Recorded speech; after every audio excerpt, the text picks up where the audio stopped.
আসসালামু আলাইকুম রহমতুল্লাহি ওবারাকাতুহু। সম্মানিত বন্ধুগণ, আজকে আমার হাদিসটি অত্যন্ত গুরুত্বপূর্ণ। জীবন চলার পথে প্রতিনিয়ত এই হাদিসের আলোকে জীবনযাপন করলে ইনশাআল্লাহ সফলতা নিশ্চিত। হযরত আবু সাঈদ খুদরি রাদিয়াল্লাহু তাআলা আনহু থেকে বর্ণিত, তিনি বলেন, রাসূলে আরবি হযরত মুহাম্মদ মুস্তাফা আহমদ মুস্তাফা সাল্লাল্লাহু আলাইহি ওয়াসাল্লাম বলেছেন, তোমরা রাস্তার পাশে বসে থেকে। তখন সাহাবারা বললেন, ইয়া রাসূলুল্লাহ, কেন? এটা তো আমাদের কথা বলার জায়গা, বসার জায়গা। এখানে আমরা একে অপরের সাথে মত বিনিময় করি, একত্রিত হই। এখানে আমরা একে অপরের সাথে মনের ভাব প্রকাশ করি।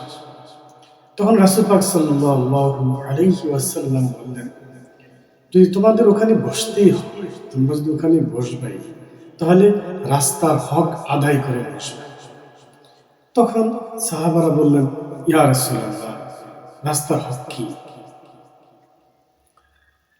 রাসূল পাক সাল্লাল্লাহু আলাইহি ওয়াসাল্লাম বললেন যে, এক নম্বরে তোমরা তোমাদের চোখের দৃষ্টিকে অবনতি করো,